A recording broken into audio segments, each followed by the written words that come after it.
മഴയാണെങ്കിൽ തുടരുകയുമാണ്. ഇനി ശക്തമായ മഴ.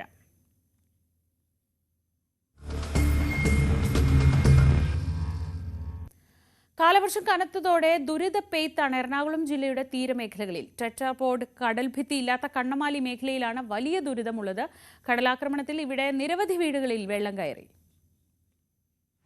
കാലവർഷം കനത്തതോടെ പതിവ് പോലെ തന്നെ ചെല്ലാനം മേഖലയിലെല്ലാം തന്നെ ടെട്രാപോഡ് വലിയ രീതിയിൽ സംരക്ഷണം നൽകുമ്പോൾ കണ്ണമാലിയിലേക്ക് വരുമ്പോൾ അത് തീർത്തും വളരെയധികം ജനങ്ങളെ ബുദ്ധിമുട്ടിക്കുന്ന രീതിയിലേക്കാണ് ഈ വർഷവും കാലവർഷത്തിൻ്റെ ആദ്യ ദിവസങ്ങളിലേക്ക് വരുന്നത്. നമുക്ക് ദൃശ്യങ്ങളിൽ കാണാം, ഇവിടെ കടൽഭിത്തി പൂർണ്ണമായിട്ട് തന്നെ ഇല്ലാതായിരിക്കുന്ന ഒരവസ്ഥയാണ് ഉള്ളത്.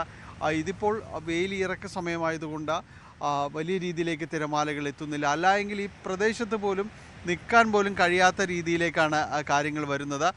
പിന്നീട് തിര അടിച്ച് കയറുന്നു. ഈ കാണുന്ന ജിയോ ബാഗുകൾ കൊണ്ടുള്ള ഈ സംവിധാനം ഇതൊന്നും ഒരു പ്രതിരോധമേ ആവുന്നില്ല എന്നതാണ്. പിന്നീട് വെള്ളം കുത്തിയൊലിച്ച് ഇവിടെ ഈ പ്രദേശത്തേക്ക് നോക്കുമ്പോഴാണ് ഈ മോശമായ ഈ കടൽഭിത്തിയുടെ ബാക്കിയും അതോടൊപ്പം തന്നെ ഈ ജിയോ ബാഗുകളും എല്ലാം ചേർന്ന് ഏതാണ്ട് ഒരു ഉരുൾപൊട്ടലിന് സമാനമായ രീതിയിലേക്ക് ആ വീടുകളിലേക്കെല്ലാം തന്നെ ഒലിച്ച് ഇറങ്ങുകയാണ് പതിവ്.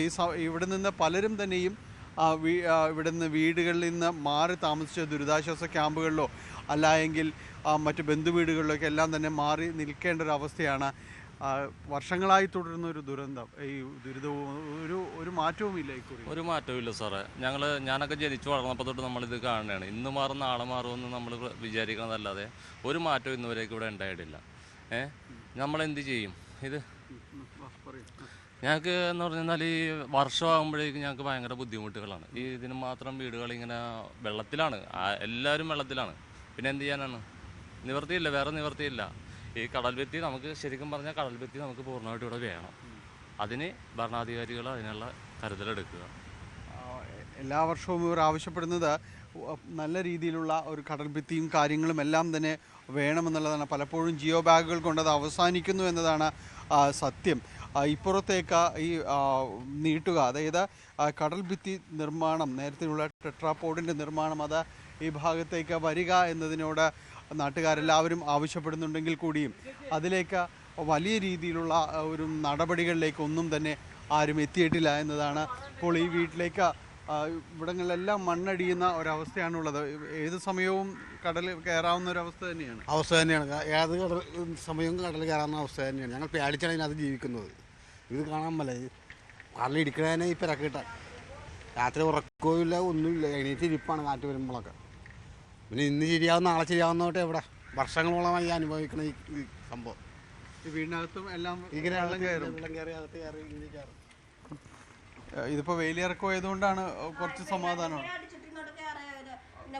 അടിച്ചിങ്ങോട്ട് അകത്തോട്ടൊക്കെ കയറാറ് എല്ലായ്പ്പോഴും പണി ഇത് തന്നെ. ഞങ്ങൾക്ക് അടിക്കാനും തുടക്കാനേ നേരമുള്ളൂ. ഞങ്ങൾക്ക് ഉറക്കവും കൂടി ഇല്ല, രാത്രി കയറുമെന്നൊക്കെ ഓർത്ത് പേടിച്ചിട്ട്. എന്ത് ചെല്ല എല്ലാ കൊല്ലം ഇത് തന്നെ പണിയാ. കുറേ ദിവസത്തൊക്കെ ഞങ്ങൾക്ക് ഇങ്ങനെ ഊണം ഉണ്ടായാലും ഉറക്കം ഉണ്ടായില്ല. ഇത് കഷ്ടപ്പാട് എന്ന് തീരുമെന്ന് ഒന്ന് ആരോട് ചോദിക്കാൻ, ആരോട് പറയാനാ? അതുതന്നെയാണ്, ഇനി ആരോടാണ് സങ്കടം പറയേണ്ടത് എന്ന് അവർക്ക് പോലും അറിയാത്തൊരു രീതിയിലേക്കാണ് കാര്യങ്ങൾ. ആരോട് പറഞ്ഞാൽ ഇതിനൊരു ഉത്തരമാകുമെന്ന് അവർക്കും അറിയില്ല. ജിയോ ബാഗുകളുടെ ഒരു ചെറിയ സംരക്ഷണം മാത്രമാണ് ഇവർക്കുള്ളത്. അതിനുശേഷം ഇനിയിപ്പോൾ കടൽ ക്ഷോഭം രൂക്ഷമാകുമ്പോൾ എവിടേക്ക് മാറുമെന്ന് അറിയാത്തവരാണ് കണ്ണമാലി മേഖലയിലെ ബഹുഭൂരിപക്ഷം പേരും. ക്യാമറമാൻ കെ പി ധനേഷിനൊപ്പം ഡാനി പോൾ, ന്യൂസ് 18. തീരമേഖലയിൽ ദുരിതം കടുത്ത ദുരിതമാണ്. മറ്റ് മലയോര മേഖലയിലും സമാനമായ സാഹചര്യമൊക്കെയാണ്. സംസ്ഥാനത്ത് ഇതിനിടെ അതിശക്തമായ മഴ തുടരുന്നുമുണ്ട്.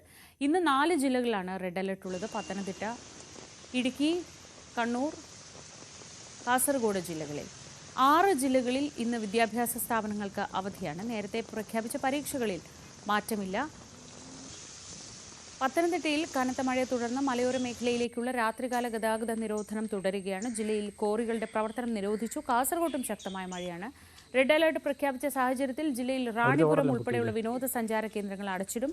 ബീച്ചുകളിലേക്കും വിനോദസഞ്ചാരികൾക്ക് പ്രവേശനമില്ല. ഇടുക്കിയിലും അതിശക്തമായ മഴ തുടർന്നു. കഴിഞ്ഞ 4 ദിവസമായി പല മേഖലകളിലും വൈദ്യുതിയില്ല. മഴക്കെടുതിയിൽ ജില്ലയിൽ ഇതുവരെ 48 വീടുകളാണ് തകർന്നത്. നമ്മുടെ ഇറ്റാച്ചി പോകാനുള്ള വഴിയായാലും മണ്ണടിച്ചുണ്ടാക്കി എന്നല്ലാണ്ട് നമ്മളാ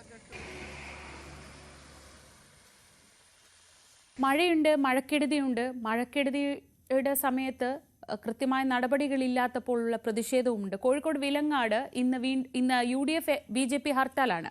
ഉരുൾപൊട്ടൽ ദുരന്ത ബാധിതരോടുള്ള സർക്കാരിന്റെ നിഷേധാത്മക നിലപാടിൽ പ്രതിഷേധിച്ചാണ് ഇരു പാർട്ടികളും ഹർത്താലിന് ആഹ്വാനം ചെയ്തത്. രാവിലെ 6 മുതൽ വൈകിട്ട് 6 വരെയാണ് ഹർത്താൽ.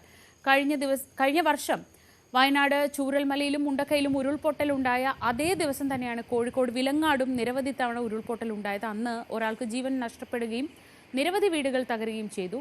1 വർഷമാകാറായിട്ടും ദുരന്തബാധിതരായവർക്ക് ആവശ്യത്തിന് സർക്കാർ സഹായം നൽകിയില്ല എന്നതാണ് ഇരു പാർട്ടികളുടെയും ആരോപണം. തീരെ തടിയുന്ന ആശങ്ക.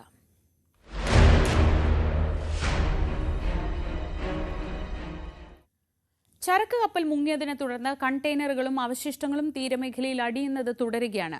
മത്സ്യസമ്പത്തിനെ പ്രതികൂലമായി ബാധിച്ചേക്കാവുന്ന പ്ലാസ്റ്റിക് മാലിന്യങ്ങൾ ഉൾപ്പെടെയുള്ളവയാണ് തിരുവനന്തപുരത്തെ പെരുമാതുറ, വലിയതുറ, ശംഖുമുഖം ഉൾപ്പെടെയുള്ള തീരമേഖലയിൽ അടിഞ്ഞത്.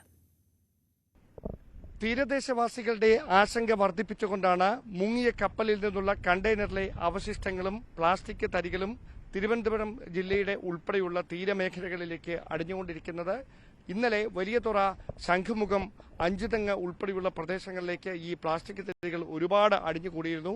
സമാനമായ തരത്തിൽ ഇന്നലെ വൈകുന്നേരത്തോടെ പെരുമാതുറയിലും, ഞങ്ങളിപ്പോൾ നിൽക്കുന്നത് പെരുമാതുറയിലാണ്, പെരുമാതുറയിലും ഈ തീരത്തേക്ക് ഈ പ്ലാസ്റ്റിക് തരികൾ ഇങ്ങനെ അടിച്ചു കയറുന്ന ഒരു സാഹചര്യമാണ് ഉണ്ടായത്. മണൽ കാണാൻ കഴിയാത്ത തരത്തിൽ അത്രയധികം പ്ലാസ്റ്റിക് തരികൾ ഇവിടേക്ക് അടിഞ്ഞിരുന്നു. പക്ഷേ ഇന്ന് രാവിലെ ആയപ്പോൾ ഇവിടെ നിന്ന് വലിയ തിരകൾ ഈ പ്ലാസ്റ്റിക് തരികൾ ഇവിടെ നിന്ന് മറ്റൊരു വശത്തേക്ക് കൊണ്ടുപോയിരിക്കുകയാണ്. അതിന്റെ അവശിഷ്ടങ്ങൾ ഇപ്പോഴും ഈ പ്രദേശങ്ങളിലെല്ലാം ഉണ്ട്.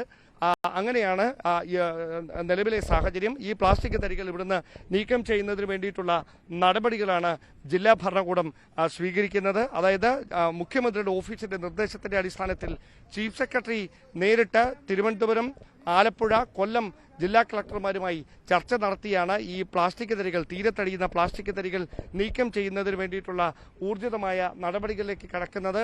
ഓരോ 100 മീറ്ററിലെയും തരികൾ സന്നദ്ധ പ്രവർത്തകരെ സുരക്ഷിതമായി ഉപയോഗിച്ചുകൊണ്ട് ഇവിടെ നിന്ന് ഈ തരികൾ നീക്കുന്നതിന് വേണ്ടിയിട്ടുള്ള നടപടികൾ ഇന്നു മുതൽ ആരംഭിക്കുമെന്നാണ് അറിയിച്ചിരിക്കുന്നത്. അതായത് നഡിൽസ് ഇങ്ങനെ അടിച്ചു കൂടുന്നത് അത് വലിയ തരത്തിൽ പാരിസ്ഥിതിക പ്രശ്നങ്ങൾക്ക് വരെ വഴിവെച്ചേക്കാമെന്ന ഒരു വിലയിരുത്തലിന്റെ അടിസ്ഥാനത്തിൽ കൂടിയാണ് അത് അവിടുന്ന് നീക്കം ചെയ്യുന്നതിന് വേണ്ടിയുള്ള നടപടികളിലേക്ക് അടിയന്തരമായി കടക്കുന്നത്.